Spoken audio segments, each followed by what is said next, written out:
Hello बच्चों, आज हम magnetic effects of electric current आगे करेंगे। देखते हैं कि हमने पिछली क्लास में क्या क्या सीखा था। तो बच्चों, मैंने आपको पिछली क्लास में बताया था सोलेनॉइड के बारे में। सोलेनॉइड क्या होता है? तो सोलेनॉइड, इसको रीड करते हैं, coil of many circular turns. मैंने आपको बताया था एक कॉइल, बहुत सारे टर्न्स ले लो इंसुलेटेड वायर, कॉपर वायर के, और वो सोलेनॉइड बनता है। तो एक coil of many circular turns of insulated copper wire wrapped closely, पास पास उसको रैप करना है, और सिलेंड्रिकल शेप में गोल गोल गो गोल गोल रैप करना है, सिलेंडर जैसे होता है वैसे उस शेप में। वो सोलेनॉइड कहलाता है। अब मैंने आपको सोलेनॉइड का बताया था कि उसमें से जब करंट फ्लो करेगा सोलेनॉइड में से, तो मैग्नेटिक फील्ड पैदा होगी, और मैग्नेटिक फील्ड पैदा होगी तो मैग्नेटिक लाइन जो है उसका पैटर्न कैसा बनता है? तो pattern of the magnetic field lines around a current carrying solenoid and bar magnet are similar. मतलब सोलेनॉइड का जो पैटर्न बनता है जब वो करंट फ्लो करता है सोलेनॉइड में से, तो एट दैट टाइम जो पैटर्न मैग्नेटिक फील्ड का बनता है वो और बार मैग्नेट का दोनों सिमिलर होते हैं, मतलब वो सिमिलर बनता है टू दी बार मैग्नेट। तो बार मैग्नेट का भी मैंने आपको बताया था पहले। The magnetic field lines inside the current, तो कैरिंग सोलेनॉइड, अगर inside the current carrying solenoid जो होता है या बार मैग्नेट, दोनों में एक जैसा बनता है, are in the form of parallel straight line. Parallel straight lines होती है। इसका क्या मतलब हुआ? This indicates that the magnetic field is uniform inside the solenoid. जब आप पैरेलल फील्ड हो जाती है तो इसका मतलब है मैग्नेटिक फील्ड यूनिफॉर्म है। जब भी आपको कोई पिक्चर आए, कोई पूछे कि पैरेलल मैग्नेटिक फील्ड ड्रॉ कर दियो, पूछे बताओ कैसी फील्ड है, तो आप कह सकते हैं it is a uniform field. तो यही बार मैग्नेट में होता है और यही सोलेनॉइड में होता है। और इनसाइड द मैग्नेट मैंने आपको बताया था magnetic lines flow from south to north, outside the magnet flows from north to south. Okay बच्चों, तो मैंने फिर आपको इलेक्ट्रोमैग्नेट के बारे में बताया था। इलेक्ट्रोमैग्नेट क्या होता है? तो जब मैंने क्या बताया, when A soft iron is placed, किसी सॉफ्ट आयरन को हम रख देते हैं inside a current carrying solenoid. कोई करंट कैरिंग सोलेनॉइड है, अंदर से हॉलो है, उसके अंदर हम एक सॉफ्ट आयरन रख दें, तो कुछ देर में वो मैग्नेटिक बन जाता है, इट गेट्स मैग्नेटाइज। तो जो मैग्नेटिक मैग्नेटिक बन जाता है, तो जो मैग्नेट बनता है उसको हम क्या कहते हैं? इलेक्ट्रोमैग्नेट। ओके बच्चों, इलेक्ट्रोमैग्नेट, इलेक्ट्रिसिटी से मैग्नेट बना, इलेक्ट्रिसिटी फ्लो हुई सोलेनॉइड में और उसके कारण मैग्नेट बन गया। व्हेन ए कंडक्टर करंट, जब कोई conductor carrying current is place, मैंने फिर आपको बताया था अगर कोई कंडक्टर है उसमें करंट फ्लो कर रहा है और उसको हम किसी मैग्नेटिक फील्ड में रख दें, कोई बाहर मैग्नेटिक फील्ड है उसमें रख दें, तो क्या होगा? उसके ऊपर फोर्स लगती है। देन द मैग्नेटिक फील्ड, जो मैग्नेटिक फील्ड है, exerts force on the conductor, उस कंडक्टर के ऊपर फोर्स लगेगी। अब आपको पता है फोर्स की क्या है? डायरेक्शन भी होती है, मैग्नीट्यूड भी होता है। तो वो मैग्नीट्यूड जो होता है फोर्स का, मैक्सिमम कब होता है? जब डायरेक्शन ऑफ करंट जो है परपेंडिकुलर होती है to the direction of magnetic field. Magnetic field की जो डायरेक्शन है और करंट की डायरेक्शन है, जब वो दोनों एक दूसरे के परपेंडिकुलर होंगे तो मैक्सिमम फोर्स पैदा होगी। और डायरेक्शन ऑफ फोर्स, क्योंकि वेक्टर क्वांटिटी है, फोर्स होती है, तो इसकी डायरेक्शन कैसे पता चलेगी? ये हम फ्लेमिंग लेफ्ट हैंड रूल से पता कर सकते हैं। मैंने आपको बताया था फ्लेमिंग लेफ्ट हैंड रूल कैसे काम करता है। तो लेफ्ट हैंड रूल की आपको 3 फिंगर यूज करनी है। कौन कौन सी लेफ्ट हैंड की? Central finger, four finger and thumb बताया था। तो लेफ्ट हैंड की जो सेंट्रल फिंगर होती है pointed toward the current, four finger जो होती है pointed in the direction of field. Direction of field mean north to south. तो थंब जो होगा वो क्या बताएगा? डायरेक्शन ऑफ फोर्स, किस डायरेक्शन में फोर्स लग रही है कंडक्टर के ऊपर। ओके बच्चों, तो अब हम नेक्स्ट करेंगे इसका एप्लीकेशन। किसकी एप्लीकेशन? कि अगर कोई कंडक्टर कैरिंग करंट है तो वो मैग्नेटिक फील्ड में रखने से उसमें मोशन पैदा होती है, फोर्स उसके ऊपर लगती है। तो उसका एप्लीकेशन क्या है? उसका एप्लीकेशन होता है इलेक्ट्रिक मोटर्स में। आपने देखा है इलेक्ट्रिक मोटर में क्या होता है, उस इलेक्ट्रिक मोटर में करंट पास होता है तो क्या होता है कि वो इलेक्ट्रिक मोटर चलने लगती है। इलेक्ट्रिक मोटर मोटर आपको पता है कहाँ कई जगह यूज होती है मोटर्स। जो भी चलने वाली चीज है, जो भी करंट से चलता है, वो मोटर है। चाहे वो पंप हो, वाटर पंप हो, या तुम्हारा मिक्सी हो, ग्राइंडर हो, सब मोटर से चलते हैं, घूमते हैं। फैन हो, तो इन सब में क्या होता है? इनमें बेसिक क्या होता है? इनमें एक कॉइल होती है, एक्सेल होता है, और मैग्नेट होता है। सो करंट मैग्नेटिक फील्ड होती है ना। करंट कैरिंग कंडक्टर होता है, और वो फोर्स लगती है तो घूमता है। घूमता है तो किसी एक्सेल के अबाउट घूमेगा, किसी एक्सिस पे घूमेगा। सो जब भी इलेक्ट्रिक मोटर है तो उसमें क्या प्रिंसिपल है कि force is acting on a conductor carrying current. Means electric motor में एक कंडक्टर कैरिंग करंट है, एक मैग्नेटिक फील्ड है, और उसके ऊपर फोर्स लग रही है। सो बच्चों, अब इलेक्ट्रिक मोटर के हम देखते हैं क्या क्या पार्ट्स होते हैं। ठीक है बच्चों। सो देखो, ये तो हमारा एक सोर्स है, ये बैटरी लगाओ, ये कुछ जो हमें करंट प्रोड्यूस कर रही है, जिससे हमें करंट मिल रहा है। ठीक है। अब ये नॉर्थ एंड साउथ, ये मैग्नेट के दो पोल्स हैं। इसके बीच में ABCD, ये एक कॉइल है। ठीक है। ये जो है एक्सेल लिखा हुआ है, ये एक्सेल है जिसके अबाउट कॉइल घूमेगी जब उसके ऊपर फोर्स लगेगी। ठीक है बच्चों। फिर इसमें ये स्प्लिट रिंग्स हैं। स्प्लिट रिंग्स ये देखो, तो मैं आपको ये वाले जो है, जो स्प्लिट रिंग में स्प्लिट किया हुआ है, रिंग मतलब क्या होता है? गोल। तो ये एक्सेल के अबाउट ये गोला सा लगा हुआ है, ये देखो, ये और ये है ना। तो ये स्प्लिट रिंग्स है। फिर एक्स एंड वाई ये दोनों ब्रश है, ब्रश। ठीक है। ये और ये जो स्प्लिट रिंग और एक्सेल के बीच में यहाँ पे ये अंदर एक इंसुलेटर है। ये जो दिख रहा है, ये क्या है? It is an insulator. मतलब स्प्लिट रिंग में अगर जब करंट फ्लो करेगा तो ये एक्सेल में करंट ना आए, तो ये इंसुलेटर अंदर इंसुलेटर लगा हुआ है between ring, split ring and axle. और स्प्लिट रिंग के ऊपर ये दो ब्रशेज हैं, एक्स और वाई। ठीक है बच्चों। अब देखो होगा क्या। अब खेल देखो। अब हमने करंट फ्लो किया। करंट कैसे फ्लो होगा? ये पॉजिटिव टर्मिनल है बैटरी का, तो करंट ऐसे फ्लो होगा। ऐसे फ्लो होके इधर जाएगा, एक्स तक आएगा, ब्रश तक, ब्रश से फिर ऐसे जाएगा, तो करंट ऐसे गया, इस डायरेक्शन में गया। ये एरो दिया हुआ। फिर यहाँ से घूमता हुआ BC से होता हुआ, CD से होता हुआ, ये वापस आ जाएगा इसमें, और फिर ये इधर से वापस आ जाएगा। ऐसे ही होगा। ठीक है। अब फोर्स कैसे लगेगी? तो अब बच्चों, आप फ्लेमिंग लेफ्ट हैंड रूल के लिए लेफ्ट हैंड यूज करो, और डायरेक्शन ऑफ फील्ड क्या होगी? From north to south.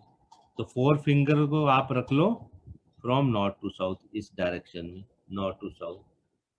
और करंट करंट की डायरेक्शन ये है फ्रॉम A टू B। ठीक है ना बच्चों? A से B की तरफ जा रही है, तो करंट को रख लो आप A टू B, ऐसे। ये ये परपेंडिकुलर है, A to B, A B perpendicular है NS के, नॉर्थ साउथ डायरेक्शन, ये जो नॉर्थ साउथ पोल्स है। तो आप फोर्स देखो आप कहाँ लगती है, लेफ्ट हैंड रूल यूज करो, करंट को इधर कर दो, तो फोर्स देखो बच्चों, तो आपका थंब किधर जाता है? मतलब सेंट्रल फिंगर को करंट की डायरेक्शन में, A से B की तरफ, 4 फिंगर को नॉर्थ से साउथ की तरफ। तो देखो थंब किधर जाता है लेफ्ट हैंड का? It goes down. तो फोर्स कहाँ लगती है बच्चों? इसके ऊपर फोर्स लग रही है यहाँ पे, डाउन, ऐसा। अच्छा, अब ये करंट आया, और ये तो BC क्या है, BC is parallel to north south. BC यहाँ पे क्या है, BC is parallel to north south. तो क्या होगा, no force will act on BC क्योंकि पैरेलल है। सिंस, ये आप अगली क्लास में पढ़ोगे क्यों ऐसा होता है। सिंस BC, अभी इतना ही देख लो, is parallel to the magnetic field, so no force will act on BC के ऊपर कोई फोर्स नहीं लगेगी। ओके, अब हम CD पर आए। CD में देखो बच्चों, अब डायरेक्शन क्या हो जाएगी, करंट की ऐसी हो जाएगी, C से D घूम के आएगा ना, तो C से D। अब इसमें करो तो फोर्स किधर लगेगी, इसमें फोर्स लगेगी बच्चों ऊपर की तरफ। अब देखो, अगर कोई आपके पास कोई भी बुक है, बुक के एक एज में आप नीचे फोर्स लगाओ और उसको अपोजिट एज में आप ऊपर लगाओ, तो क्या होगा, बुक घूमेगी, रोटेट करेगी। तो ये क्या होगा, जो फोर्स लग रही है, force acting on AB is downward. अच्छा, यहां लिख देता हूं direction of force, direction of force लिख,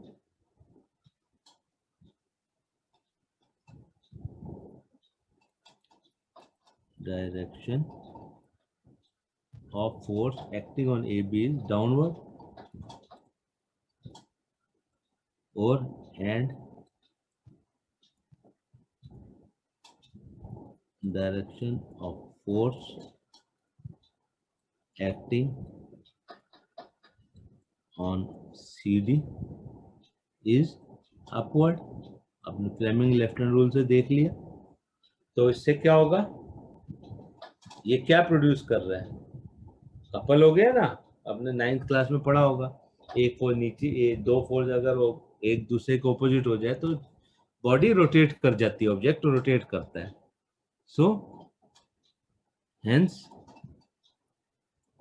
द कॉइल, कौन सी कॉइल, ABCD विल रोटेट, किधर रोटेट करेगी, विल रोटेट इन किस direction, anti clockwise direction, anti clockwise direction करके देख लो, है ना। एक फोर्स नीचे लग रही है, ये नीचे लग रही है, CD पे ऊपर लग रही है, AB पे नीचे की तरफ लग रही है, तो एंटी क्लॉकवाइज डायरेक्शन में घूमेगी। तो जब ये घूमेगी तो एक्सेल जो है, ये एक्सेल जो है, जो लिखा हुआ है यहाँ एक्सेल, ये अटैच्ड है कॉइल के, तो एक्सेल भी घूमेगा। तो क्या हुआ, हमने इलेक्ट्रिकल एनर्जी से क्या पैदा कर दी, मोशन, एक्सेल को घुमा दिया, कॉइल घूमी, कॉइल से एक्सेल घूमा क्योंकि अटैच्ड है। तो मोटर ने क्या किया, इलेक्ट्रिकल एनर्जी को कन्वर्ट कर दिया किसमें, मैकेनिकल एनर्जी में घुमा दिया। तो हम ये कह सकते हैं कि इलेक्ट्रिक मोटर क्या करती है, तो हम यह लिख सकते हैं, क्या लिख सकते हैं, क्योंकि अब तक तो मैंने नहीं बताया आपको, तो अब जब ये रिजल्ट आ गया, हमने समझ लिया क्या हुआ, तो इलेक्ट्रिक मोटर हम क्या लिख सकते हैं, electric motor converts electrical energy में जो हमने करंट दी है टू, इसमें कन्वर्ट करती है टू मैकेनिकल एनर्जी।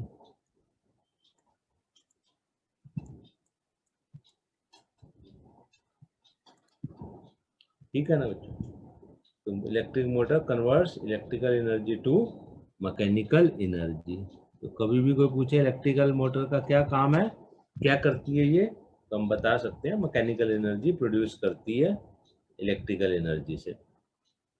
तो बच्चों देखो, अब ये घूमी, तो घूमने से क्या होगा, एंटी क्लॉकवाइज घूमी, तो ये सी डी वाला पार्ट है, अब ये इधर एक्स की तरफ आ जाएगा और ए बी वाला वाई की तरफ आ जाएगा, है ना। और फोर्स जो है फिर क्या होगा, फोर्स की डायरेक्शन, सॉरी करंट की डायरेक्शन तो वैसी ही है। तो अब हाफ रोटेशन के बाद क्या हो जाएगा, हाफ रोटेशन के बाद सीडी पे जो फोर्स लगेगी वो डाउनवर्ड लगेगी। तो आफ्टर हाफ रोटेशन, जब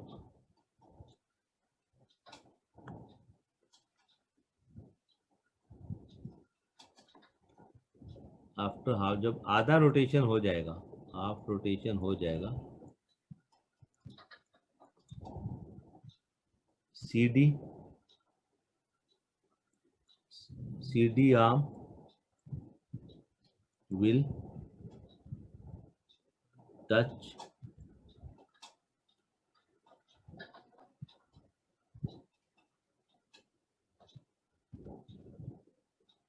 will touch, क्या करेगा, ये एक्स ब्रश की तरफ आ जाएगा, एक्स वाला जो ब्रश है ना, और ए बी टू ऑन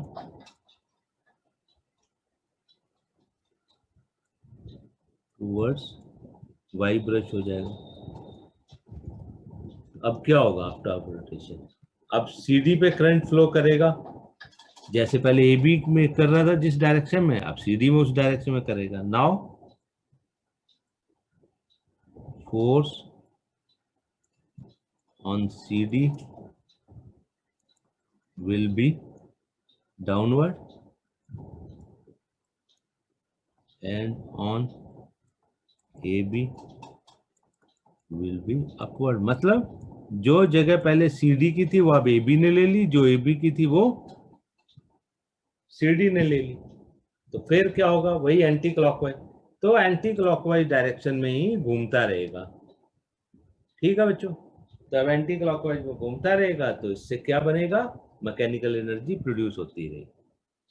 अब बच्चों इसमें इंपॉर्टेंट है क्या है, दो वर्ड हो रहेंगे जो आपको याद रखने हैं,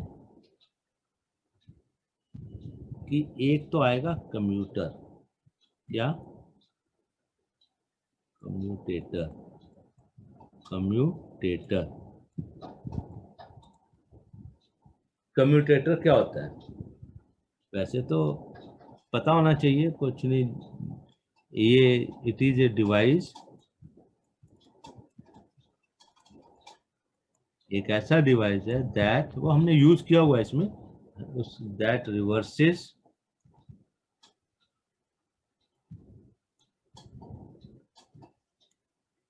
the direction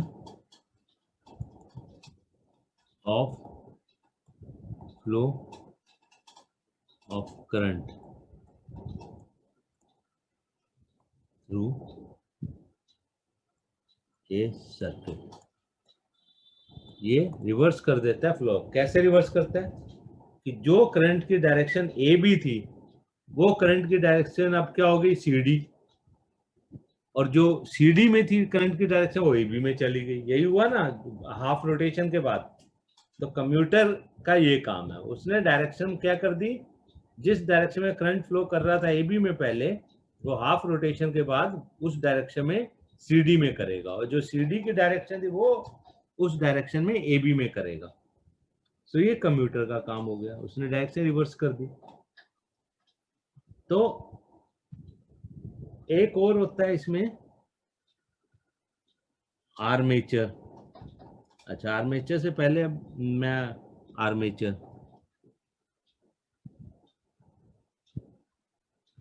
आर्मेचर ये दो चीजें हैं। कम्यूटर क्या करता है, direct it reverses the direction of flow of current, ये तो कम्यूटर का काम है। अब आर्मेचर क्या करता है, आर्मेचर को भी देख लेते हैं। आर्मेचर क्या है, आर्मेचर ये कॉइल है। आर्मेचर क्या होती है, इट इज ए, आर्मेचर क्या होता है, it is the soft iron,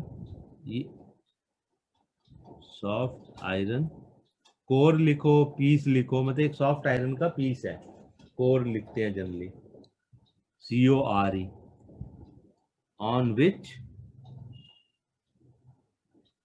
जिसके ऊपर, on which the coil, coil को क्या किया हुआ है, इज वाउंड या रैप्ड, जिसके ऊपर हमने वाउंड की हुई है, लपेटी हुई है, it is a soft on and या प्लस दी कॉइल, जो कॉइल है, आर्मेचर पूरा पीस है, आयरन मतलब जो कॉइल मींस वायर, वायर को जिस सॉफ्ट आयरन के ऊपर लपेटा हुआ है वो है हमारी आर्मेचर। अब ये क्या होता क्या है, देखो हमने तो यहाँ पे एक ही वायर ली है, एक वायर को ऐसे एक आयरन पीस किसी पीस के ऊपर लपेटा हुआ, पर अगर हमको बहुत तेजी से मोटर को घुमाना है, स्पीड बढ़ानी है मोटर की, तो हमें उसमें ज्यादा करंट फ्लो कराना पड़ेगा। और मैंने आपको बताया था पीछे जब हमने किया था लूप में, तो मैंने आपको बोला था जितना ज्यादा करंट हम फ्लो करेंगे उतना ही उसमें मैग्नेटिक फील्ड ज्यादा पैदा होती है। तो ऐसे यहाँ पे जितना ज्यादा करंट होगा, तो ज्यादा करंट के लिए हम करंट तो नहीं बढ़ा सकते, तो हम क्या करेंगे, बहुत सारी वायर्स लपेटेंगे, तो सबका करंट ऐड होगा, सबके कारण फोर्स लगेगी, तो ज्यादा जितनी वायर के लपेटेंगे उतना ही टाइम जो है फोर्स लगेगी। तो यहाँ फोर्स जो है, उस मैग्नीट्यूड ऑफ फोर्स वो बढ़ाने के लिए हम कॉइल के ऊपर बहुत सारी कॉइल सॉरी आयरन पीस के ऊपर बहुत कॉइल को वायर को लपेट देते हैं कई, है ना, जिससे वो ज्यादा फोर्स लगे। तो ये आर्मेचर होता है। तो कभी नाम सुना होगा आर्मेचर वर्ड। तो आर्मेचर और कम्यूटेटर दो चीज होती है। जो हमारी गाड़ी में ये होता है ना, सेल्फ जो जिससे हम गाड़ी स्टार्ट करते हैं, उसमें भी क्या होता है, करंट से मैकेनिकल एनर्जी पैदा होती है, तभी तो गाड़ी स्टार्ट होती है ना, सेल्फ होता है। वो सेल्फ क्या करता है, गाड़ी में सेल्फ हम मारते हैं ना स्टार्ट करने के लिए, तो हम मैकेनिकल एनर्जी पहले पैदा करते हैं इंजन को चलाने के लिए। कैसे होता है, कार में बैटरी होती है, बैटरी से सेल्फ में करंट जाता है, वो करंट जब प्रोड्यूस उसमें जाता है तो सेल्फ घूमता है, सेल्फ में मैकेनिकल एनर्जी पैदा होती है, फिर वही सेल्फ घुमा के गाड़ी के इंजन को घुमा देता है। तो उसके अंदर दोनों चीजें लगी होती हैं, का आर्मेचर भी और कम्यूटेटर भी। ठीक है, सो ये तो हो गया बच्चों। ये अच्छा, फिर अब कॉमर्शियल यूज क्या है मोटर का। कॉमर्शियल मतलब मार्केट में हम कॉमर्शियल, कॉमर्शियल यूज क्या है, कॉमर्शियल में जो लार्ज स्केल पे यूज हो रहा है। कॉमर्शियल का मतलब होता है लार्ज स्केल पे। कॉमर्शियल यूज क्या है, लार्ज स्केल में यूज किया है मोटर का। तो commercial use of Motors,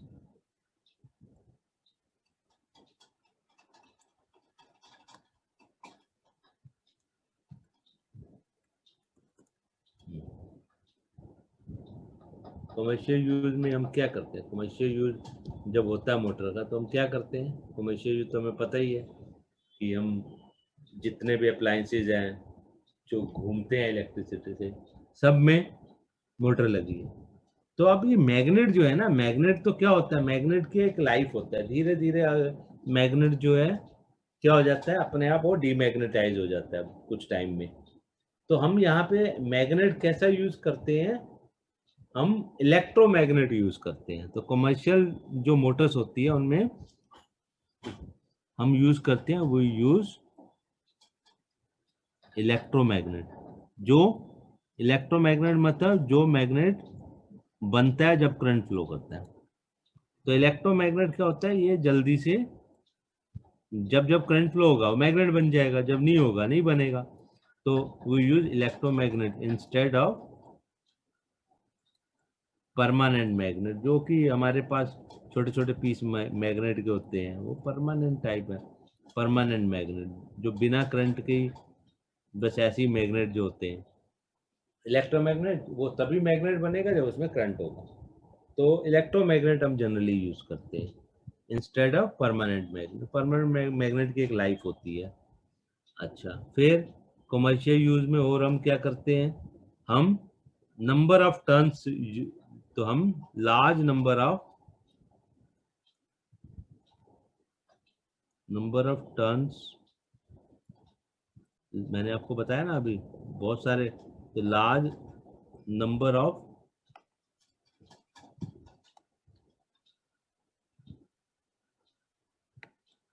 large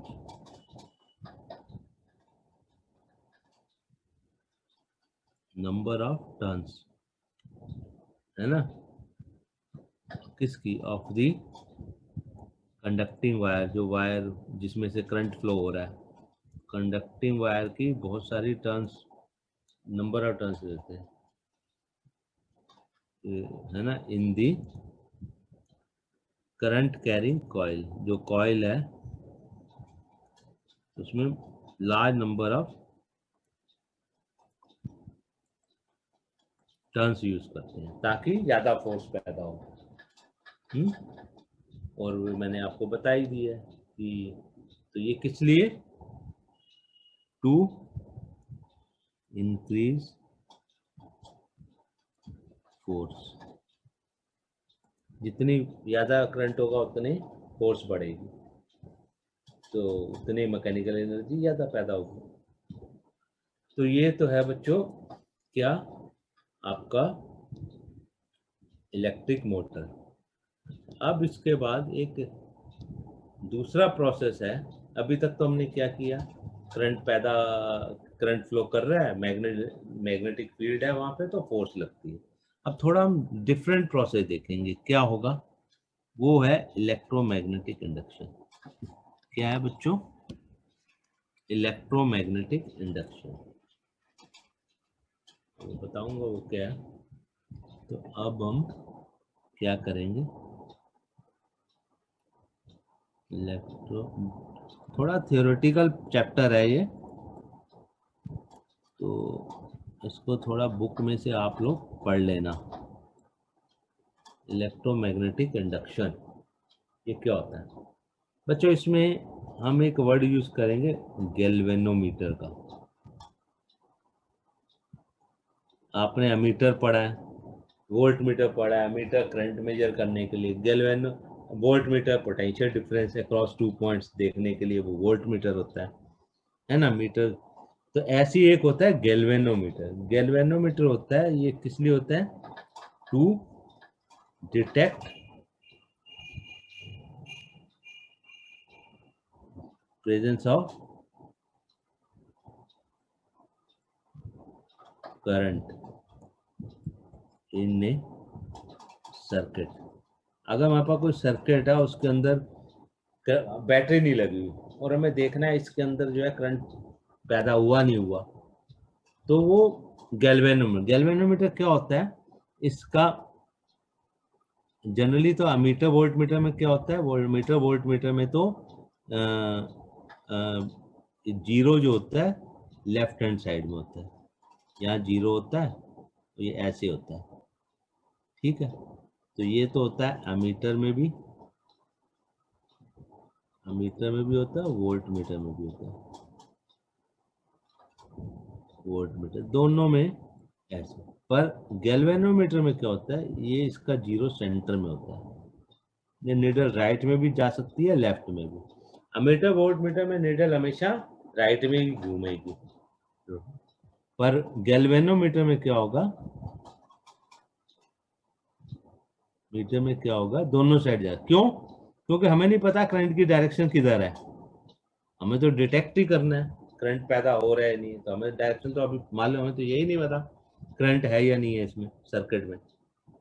तो गैल्वेनोमीटर ऐसा बनाया जाता है जो कि दोनों साइड में उसकी निडल घूम सके, तो जिस डायरेक्शन में करंट होगा उस हिसाब से घूमेगी। तो ये एक गैल्वेनोमीटर इंस्ट्रूमेंट है, इससे कुछ मेजरमेंट वैल्यू नहीं देखते हैं, ओनली डिटेक्ट करते हैं करंट पैदा हुआ नहीं हुआ। ओके, अब यहाँ पे बच्चों हुआ क्या कि जब ये समझा गया ना कि जैसे मैंने आपको शुरू में बताया था चैप्टर के, ओर्स्टेड ने जब देखा कि करंट पैदा जहाँ हो रहा है किसी सर्किट में, तो उसके पास मैग्नेटिक फील्ड, उसके कारण मैग्नेटिक फील्ड प्रोड्यूस होती है, क्योंकि जब उसके पास मैग्नेटिक कंपास लेके आए तो क्या हुआ, उन्होंने ऑब्जर्व किया कि मैग्नेटिक कंपास में डिफ्लेक्शन हुआ। तो फिर किसी ने सोचा उल्टा, तो फेराडे एक और साइंटिस्ट थे, माइकल फेराडे, ये 1831 में इन्होंने ये एक्सपेरिमेंट किया था। और वो जो है ओर्स्टेड ने, इन्होंने 1820 में किया था, तो रफली 10-11 साल बाद। माइकल फेराडे ने दूसरे एंगल से सोचा। अच्छा, माइकल फेराडे क्या थे, कुछ मालूम है? तुम्हारी बुक में लिखा, पढ़ लेना। उन्होंने कभी कोई रेगुलर स्कूल नहीं अटेंड किया था, वो तो जस्ट एक किताबों की दुकान थी, बुक बाइंड, जहाँ पे बुक्स बाइंड होती हैं, वहाँ काम करते थे, और बुक्स पढ़ पढ़ के वहाँ की वो साइंटिस्ट बन गए। उनको इंटरेस्ट आ गया बुक्स पढ़ पढ़ के साइंस में, तो साइंटिस्ट बन गए थे, और उन्होंने फिर अपना रिसर्च वर्क किया। तो फेराडे ने कहा कि अच्छा ऐसे कुछ ऐसा करते हैं कि उन्होंने एक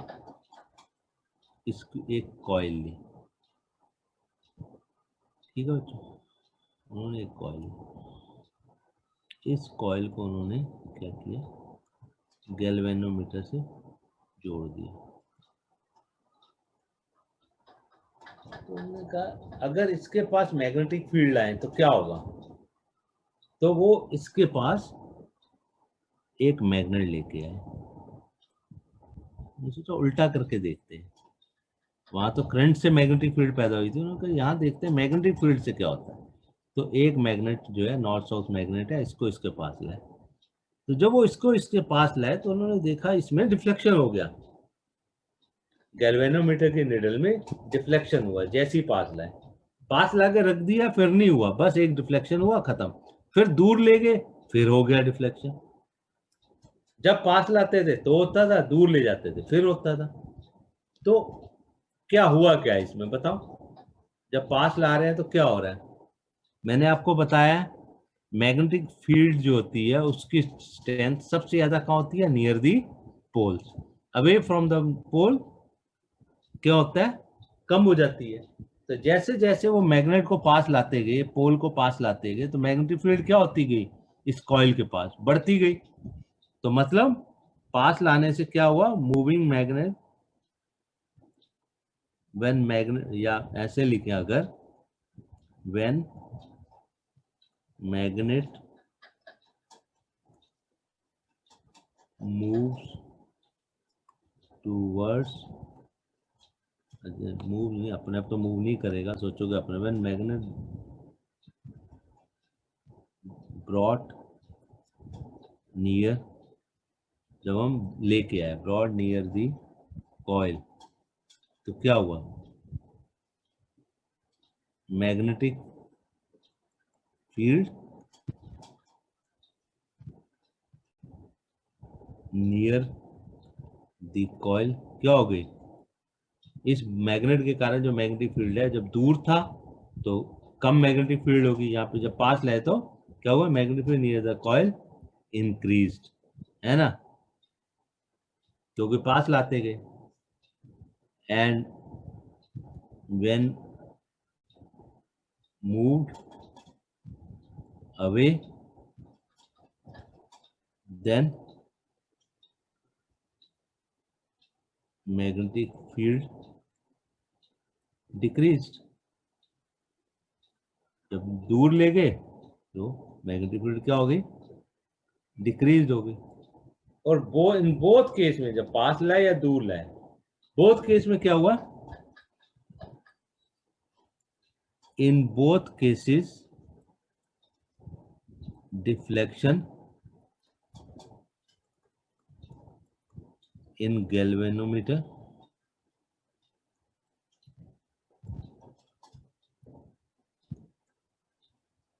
इज ऑब्जर्व, दोनों में डिफ्लेक्शन जो है गैल्वेनोमीटर में, दोनों इन बोथ केसेस में डिफ्लेक्शन गैल्वेनोमीटर ऑब्जर्व हुआ। ठीक है बच्चों, ओके। तो अब क्या हुआ, इसका मतलब क्या हुआ, पास लाए तो मैग्नेटिक फील्ड, और दूर ले गए तो मैग्नेटिक फील्ड कम हो गई, पास लाए तो मैग्नेटिक फील्ड कॉइल के पास बढ़ गई।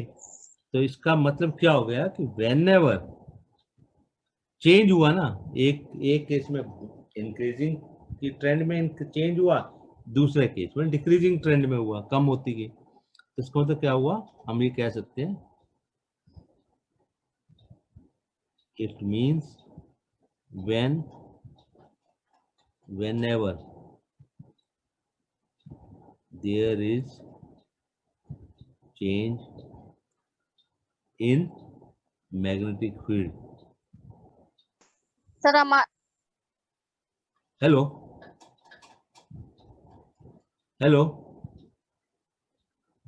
whenever there is change in magnetic field, it means क्या है कि whenever there is change, जब magnetic field change होगी, then current, electric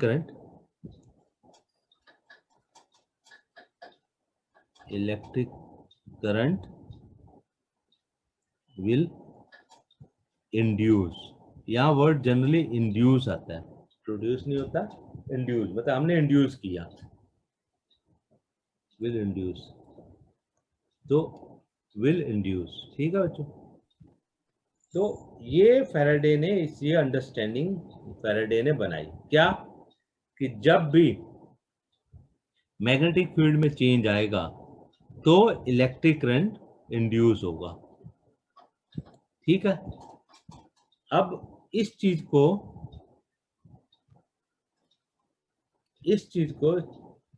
क्या हुआ, इसको नाम दिया गया, क्या दिया गया, इलेक्ट्रोमैग्नेटिक इंडक्शन। तो इट इज कॉल्ड इलेक्ट्रोमैग्नेटिक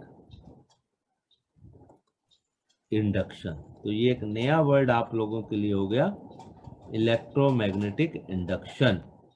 तो अगर कोई बच्चों पूछे इलेक्ट्रोमैग्नेटिक इंडक्शन क्या होता है,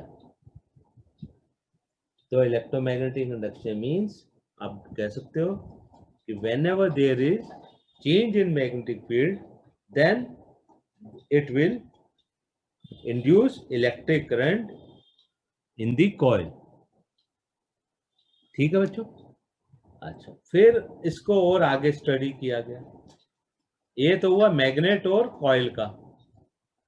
फिर देखा गया अच्छा ऐसे करते हैं, क्योंकि हमें पता है करंट जब प्रोड्यूस होता है तो भी मैग्नेटिक फील्ड बनती है, मालूम है। तो उन्होंने क्या किया, एक बड़ी दो कॉइल बनाई, इसके ऊपर वायर एक यहाँ लपेटी, ठीक है, एक वायर तो यहाँ लपेट दी उन्होंने ऐसे, और एक वायर उन्होंने और लपेट दी। ठीक है, तो ये वायर को तो दो वायर लपेट दी अलग अलग, ठीक है, और ये जो है उन्होंने दो वायर लपेट दी। पहली वाली वायर को तो उन्होंने क्या किया, इसमें से एक बैटरी जोड़ दी, इसमें से करंट पैदा प्रोड्यूस, इसमें से करंट फ्लो करा दिया। ये की है, की मैंने आपको बताई है, जब की इंसर्ट करेंगे तो करंट फ्लो करेगा, जब चाबी को बाहर निकाल देंगे तो करंट होना फ्लो करना बंद कर देगा। तो उन्होंने ये पॉजिटिव टर्मिनल है, ये नेगेटिव टर्मिनल है, बड़ा वाला पॉजिटिव होता है हमेशा, तो ये करंट ऐसे फ्लो करेगा और इधर से घूमता हुआ यहाँ से वापस आ जाएगा, ऐसे होगा ना। तो ये करंट फ्लो कर रहा है इसमें। तो ये तो हो गई उनकी कॉइल 1, ये 1 नंबर कॉइल, और ये दूसरी कॉइल है, ये तो ये वाली होगी कॉइल नंबर 2। इसमें उन्होंने क्या किया, यहाँ पे उन्होंने गैल्वेनोमीटर लगा दिया। ठीक है बच्चों, गैल्वेनोमीटर लगा दिया जो जिसके ये सेंटर में 0 होता है। अब उन्हें तो डिफ्लेक्शन ही तो देखना है, करंट पैदा हो रहा है तो डिफ्लेक्ट वो किधर भी करेगा, राइट लेफ्ट। अब क्या हुआ कि जैसे ही ये की को इंसर्ट करते हैं तो करंट फ्लो होने लग जाता है, जैसे ही करंट फ्लो होने लगता है यहाँ डिफ्लेक्शन हो जाता है, फिर उसके बाद की पड़ी रहती है, फिर डिफ्लेक्शन नहीं होता, हल्का सा डिफ्लेक्शन होता है इस निडल का, फिर वो निडल वापस अपना 0 पॉइंट पे आ जाती है। फिर जैसे ही वो की को बाहर निकालते हैं फिर वो हल्का सा डिफ्लेक्शन करता है और फिर क्या हो जाता है, निडल वापस गैल्वेनोमीटर की अपनी जगह आ जाती है 0 पे। तो इसका क्या मतलब है कि जब भी करंट फ्लो होना स्टार्ट हुआ या करंट फ्लो होना बंद हुआ, उस टाइम पे क्या मिला, डिफ्लेक्शन मिला गैल्वेनोमीटर में। तो करंट फ्लो हुआ कॉइल 1 में, कॉइल 1 में तो करंट फ्लो हुआ, तो करंट फ्लो होने से क्या होता है, करंट फ्लो होने से मैग्नेटिक फील्ड पैदा होती है। हमें मालूम है जब करंट फ्लो होता है तो मैग्नेटिक फील्ड पैदा होती है, हमने पहले पढ़ लिया, ओरस्टेड ने हमको बताया था। तो वो मैग्नेटिक फील्ड जो प्रोड्यूस हुई, वो मैग्नेटिक फील्ड का इफेक्ट इस कॉइल 2 में आया, और हमने ऊपर पढ़ा है कि जब भी कॉइल में मैग्नेटिक फील्ड चेंज होती है तो करंट पैदा होता है। तो करंट से भी करंट पैदा हो गया। तो ये जो है फ्लेमिंग ने 2 तरह से एक्सपेरिमेंट किया और उसने दोनों तरीकों से बता दिया। क्या बताया, सॉरी फ्लेमिंग ने, फैराडे ने, कि इलेक्ट्रोमैग्नेटिक इंडक्शन किस किस तरह से हो सकता है। तो हमने दोनों देख लिया। अब ये था कि जब इलेक्ट्रोमैग्नेटिक इंडक्शन हुआ, इंड्यूस करंट फ्लो हुआ, तो इंड्यूस करंट की कोई डायरेक्शन होगी, तो डायरेक्शन करंट की कोई डायरेक्शन होती है ऑफ इंड्यूस करंट। तो बच्चों हमने पहले करा था direction of force on a conductor carrying current placed in a magnetic field. अब हमको निकालना है डायरेक्शन, वो हमने निकाला था फ्लेमिंग लेफ्ट हैंड रूल से। अब डायरेक्शन ऑफ इंड्यूस करंट निकालनी है जब क्या हो रहा है, मैग्नेटिक फील्ड, इंड्यूस करंट किसके कारण होता है, कि जब भी मैग्नेटिक फील्ड चेंज होती है तो इंड्यूस करंट पैदा होता है। अब मैग्नेटिक फील्ड चेंज होने के तरीके क्या है, या तो ये एक मैग्नेटिक फील्ड है, अच्छा इससे पहले ये कोई मान लिया मैग्नेट है, ये नॉर्थ है ये साउथ है किसी मैग्नेट का। एक तो ये है कि हम किसी कॉइल को इसके अंदर लाएं बाहर निकालें, लाएं बाहर निकालें, लाएं बाहर निकालें, या हम मैग्नेट को दूर ले जाएं पास ले जाएं, दूर ले जाएं पास ले जाएं। तो ये कोई कॉइल है, इसको हम अंदर बाहर लेके जाएं, या तो ये करें, या हम मैग्नेटिक फील्ड, तो हम दोनों में से क्या मूव करेंगे, मैग्नेटिक फील्ड चेंज करनी है हमको, दोनों तरीकों से हो सकती है, या तो मैग्नेट को हम आगे पीछे मूव करें या हम कॉइल को मूव करें। तो मैग्नेट को मूव, जनरली मैग्नेट को मूव करने से बेटर होता है, इजी होता है कि कॉइल को मूव करना। ठीक है, तो हम क्या करेंगे, हमारे पास ये हमारे पास मैग्नेटिक फील्ड है, ये हमारे पास कोई मैग्नेटिक फील्ड है नॉर्थ साउथ, इसमें हम कॉइल को मूव करेंगे, ये कोई कॉइल है, ये कॉइल है हमारी, कॉइल को मूव करेंगे, वी विल मूव दिस। तो क्या होगा, मूव होगी तो मैग्नेटिक फील्ड चेंज होगी, कॉइल में चेंज होगी तो इंड्यूस करंट पैदा होगा। सो मूव होना है तो मीन्स क्या है, मूव होना मीन्स इसको हमने मूव करना है, तो हम यहाँ पे क्या करेंगे, यहाँ पे डायरेक्शन ऑफ इंड्यूस करंट निकालने के लिए हम यूज करेंगे फ्लेमिंग्स, वहां लेफ्ट हैंड रूल था, तो induce current to know direction of induced current, we use Fleming's right hand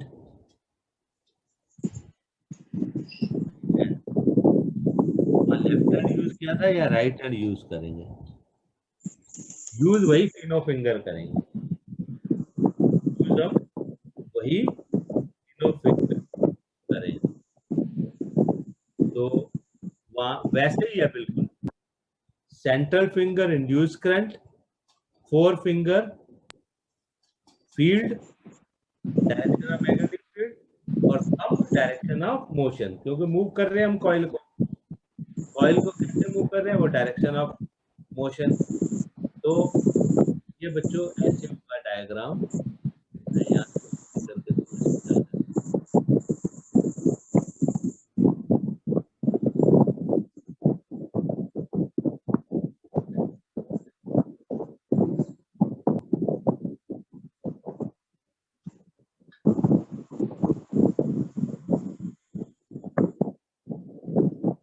left hand rule और राइट हैंड रूल दोनों में फर्क क्या है और दोनों में इसको कब यूज करना है, ये बहुत इम्पोर्टेंट है। नहीं तो कंफ्यूज करोगे कहाँ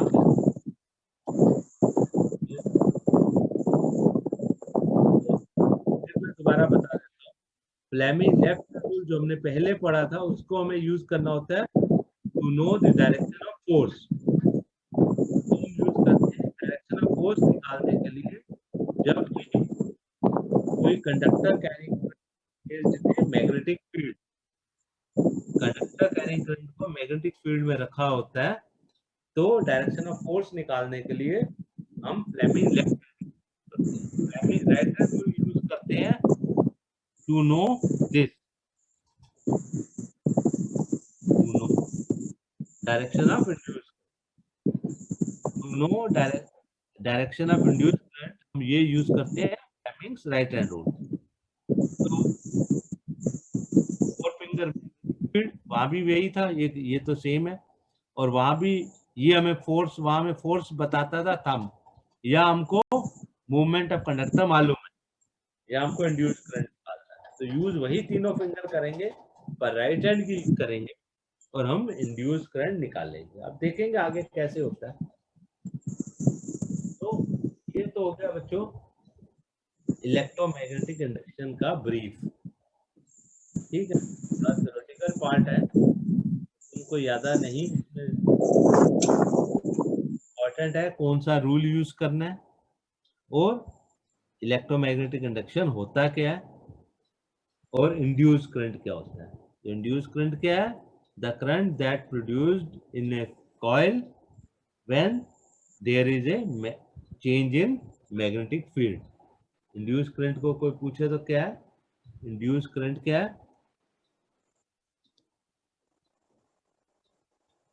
अगर कोई पूछे व्हाट इज इंड्यूस करंट, क्या कहोगे? Current that produced in a coil due to change in magnetic field। Magnetic field के चेंज होने से जो करंट कॉइल में प्रोड्यूस होता है वो होता है इंड्यूस्ड करंट। ठीक है बच्चों, तो अब हम इसके बाद करेंगे इसका यूज इलेक्ट्रोमैग्नेटिक इंडक्शन का। तो अब इंड्यूस करंट, यहाँ करंट पैदा होगा ड्यू टू मोशन, है ना, कॉइल मूव करेगी तो क्या होगा? इंड्यूस करंट पैदा होगा।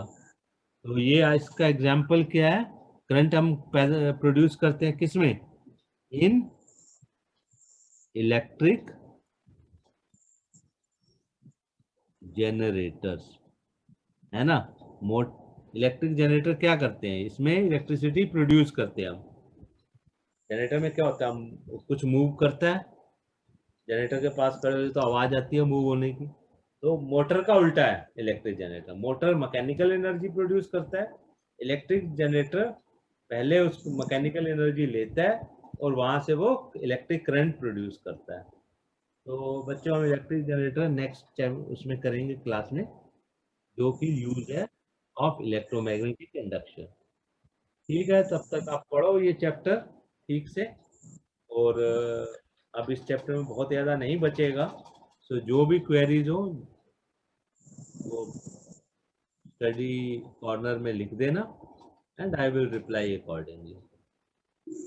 ठीक है बच्चों, ओके बाय।